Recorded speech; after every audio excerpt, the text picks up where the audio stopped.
Management of hypertension in chronic kidney disease. Imagine you're seeing a 58-year-old man with diabetes, chronic kidney disease, and a blood pressure of 164 over 96 millimeters of mercury. His urine shows significant proteinuria and his serum creatinine is already elevated. Which antihypertensive should you prescribe? Should you choose amlodipine because it's a powerful blood pressure lowering drug, add a diuretic, or should you start an ACE inhibitor even though it may initially increase the serum creatinine? In patients with chronic kidney disease, the goal is not simply to lower blood pressure. It is to preserve kidney function, reduce proteinuria, delay dialysis, and prevent cardiovascular events. In this video, we learn exactly how to choose the right antihypertensive drugs in patients with CKD. Goals of therapy. The first goal is blood pressure control, with a target of less than 130 over 80 millimeters of mercury in most patients. Good blood pressure control slows kidney damage and lowers the risk of cardiovascular events. The second goal is to slow CKD progression by preserving the remaining kidney function for as long as possible and delaying the need for dialysis or kidney transplantation. The third goal is to reduce proteinuria. Protein in the urine is not just a marker of kidney damage. It also contributes to ongoing nephron injury. Therefore, reducing proteinuria helps protect the kidneys. Finally, we aim to prevent cardiovascular complications. Patients with CKD are far more likely to die from heart disease or stroke than to reach end-stage kidney disease. Therefore, every treatment decision should focus on both renal protection and cardiovascular protection.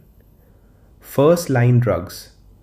The first-line drugs for hypertension in patients with chronic kidney disease are ACE inhibitors and angiotensin receptor blockers. Common ACE inhibitors include enalapril and ramipril, while commonly used angiotensin receptor blockers are losartan and telmisartan. What makes these drugs unique is their mechanism. They dilate the efferent arteriole of the glomerulus.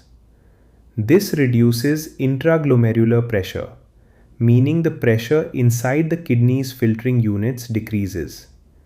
As a result, less protein leaks through the glomerular membrane, leading to a reduction in proteinuria. The major benefits are therefore twofold. They reduce proteinuria and delay CKD progression, making them true renoprotective drugs, not just antihypertensive agents. However, these drugs require monitoring. After starting therapy, serum creatinine and potassium should be checked because a mild rise in creatinine is expected, but significant deterioration in renal function or hyperkalemia requires prompt evaluation. If blood pressure remains above the target despite an ACE inhibitor or an ARB, the next step is usually to add a calcium channel blocker, making it a common second line or adjunctive therapy in patients with chronic kidney disease. There are two major groups of calcium channel blockers. The first is the dihydropyridines, such as amlodipine. These drugs are excellent at lowering blood pressure and are therefore the most commonly added agents when additional BP control is needed. The second group is the non-dihydropyridines, such as diltiazem. Besides lowering blood pressure, they may further reduce proteinuria, providing an additional renal benefit in selected patients. However, they carry more drug interactions, mainly because they inhibit CYP3A4 and they can also slow heart rate and impair AV conduction. Therefore, they should be used with caution, especially in patients taking multiple medications or those with conduction abnormalities. Diuretics are another important second-line option for blood pressure control in patients with chronic kidney disease. However, the choice of diuretic depends largely on the stage of CKD. In earlier CKD, thiazide-type diuretics, particularly clothalidone, are effective for controlling blood pressure and are commonly used as add-on therapy. As kidney function declines and patients develop advanced CKD with an eGFR below 30 milliliters per minute per 1.73 square meters, loop diuretics such as furosemide have traditionally been preferred because they remain effective even when renal function is markedly reduced. However, emerging evidence suggests that clothalidone may remain effective even in later stages of CKD, particularly for resistant hypertension, although careful monitoring for electrolyte disturbances and changes in renal function is essential.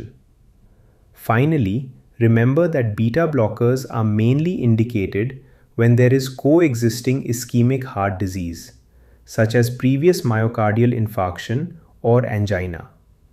Resistant hypertension. Despite optimal doses of an ACE inhibitor or ARB, a calcium channel blocker, and a diuretic, some patients continue to have uncontrolled blood pressure.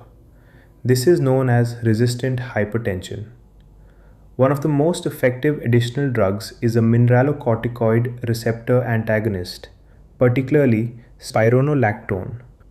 It is highly effective in lowering blood pressure, but because it reduces potassium excretion, careful potassium monitoring is essential due to the risk of hyperkalemia, especially in patients with chronic kidney disease. Newer therapies are also becoming increasingly important. SGLT2 inhibitors such as dapagliflozin and non-steroidal mineralocorticoid receptor antagonists such as finerenone provide significant cardiorenal benefits. They slow CKD progression and reduce cardiovascular events despite only modest blood pressure lowering. Drugs to be avoided. The first is the combination of an ACE inhibitor and an ARB. Although both drug classes are individually renoprotective, combining them provides no additional clinical benefit.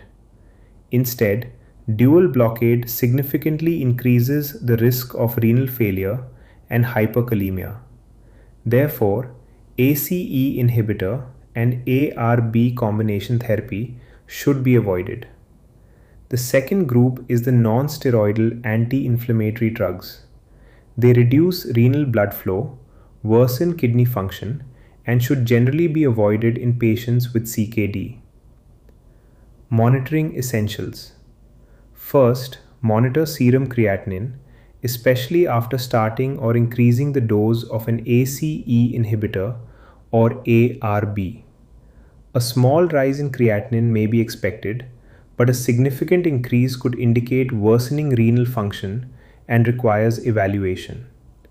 Second, monitor potassium levels regularly because ACE inhibitors, ARBs, and mineralocorticoid receptor antagonists can all cause hyperkalemia. Third, follow proteinuria over time. A reduction in urine protein is a good sign that treatment is slowing CKD progression and providing renal protection. Finally, monitor blood pressure consistently, aiming for a target of less than 130 over 80 millimeters of mercury, using both clinic and home blood pressure readings whenever possible. Treatment algorithm at a glance. The first-line treatment is an ACE inhibitor or an ARB.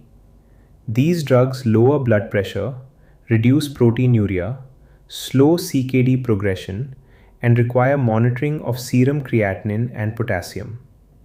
If blood pressure remains above target, the next step is to add a calcium channel blocker or a diuretic. Amlodipine is the preferred calcium channel blocker, while the choice of diuretic depends on the eGFR and the stage of CKD. In resistant hypertension, add a mineralocorticoid receptor antagonist such as spironolactone, or consider newer agents like SGLT2 inhibitors or finerenone for their cardiorenal benefits. Therapy is escalated stepwise, guided by eGFR, proteinuria levels, and comorbidities such as ischemic heart disease.